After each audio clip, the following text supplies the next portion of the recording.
పాదాలకు ప్రణమిలుతూ ఇచ్చేసిన అందరికీ కూడా నమస్కారాలు తెలియజేస్తూ మనందరి సమిష్టి సహకారంతో సాయి స్వస్త్య వెల్నెస్ సెంటర్ మనం ప్రారంభించుకొని ఈ రోజుకి కరెక్ట్గా ఒక ఏడాది అయింది. ఆ సందర్భంలోనే మనం ఈరోజు ఉచిత మధుమేహ పరీక్షల క్యాంపును మనం నిర్వహించుకోవడం జరిగింది. అట్టి భాగంలోనే వీళ్ళందరూ కూడా రావడం జరిగింది. వాళ్ళు ప్రీ లంచ్ పోస్ట్ లంచ్ వాళ్ళు మన రక్త పరీక్షల కోసం వాళ్ళు ఇచ్చి వెయిట్ చేయడం జరుగుతూ ఉన్నది. ఈ నిర్వహణ అనేది చాలా కఠినమైనటువంటిది. మీ అందరి సహకారంతో ముఖ్యంగా ప్రత్యేకంగా నేను డాక్టర్ బృందానికి, వైద్యుల బృందానికి వాళ్ళు ఎలాంటిది కూడా ఆశించకుండా అసహాయులైనటువంటి రోగులకు వాళ్ళు అమూల్యమైనటువంటి వైద్య సేవలు అందిస్తున్నందుకు వారిని ప్రత్యేకంగా అభినందిస్తున్నారు. ఎందుకంటే వారు లేకపోతే మరి సెంటరే లేదు.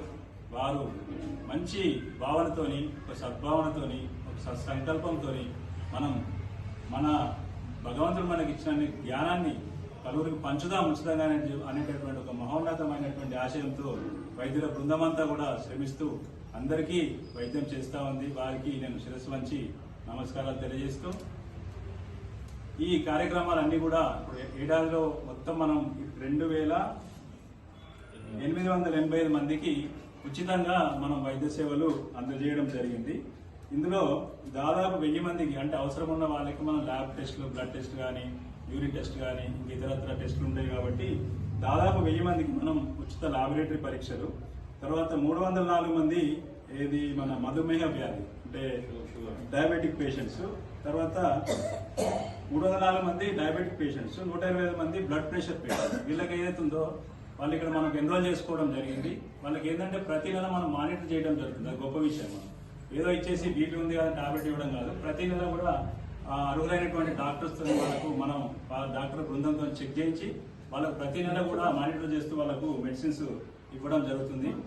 ఈ ఏడాదిలో మనం ముఖ్యంగా చెప్పుకోవటటువంటి అంశం ఏంటంటే 4 చిన్నారులు, చిన్న పిల్లలు, ఈ ఏజ్ వాళ్ళు కాన్నిజెంటల్ హార్ట్ డిసీజ్ అంటే జన్యు సంబంధమైన వ్యాధితో వాళ్ళకు హార్ట్ లోపల ప్రాబ్లం ఉన్న వారిని మన వైద్య బృందం ఇక్కడనే నిర్ధారించి వారికి ఆపరేషన్స్ కావాలి అని వారు నిర్ధారణ చేసినప్పుడు మనం ముద్దనహల్లికి, తర్వాత స్వామివారి ఇతరత్ర హాస్పిటల్స్ కూడా పంపించేసి వాళ్లకు టోటల్ ఉచితంగా వాళ్ళకు పరీక్షలు చేయించడం జరిగింది. మీకు కనబడుతున్నటువంటి చిన్నారి ఆమె కూడా అయిపోయింది. ఇప్పుడు ఆమె ప్రస్తుతం మంచి హాయిగా హ్యాపీగా స్కూల్కి వెళ్తుంది, మంచిగా ఆటలాడుకుంటుంది. ఇవన్నీ ఊరికే కావండి. మరి మీలాంటి వారు పెద్దలు, దాతలు, తర్వాత సహృదయులైనటువంటి బృందము అందరూ ముందుకు వచ్చేసి మనకు సహాయం సహకారం అందిస్తేనే మరి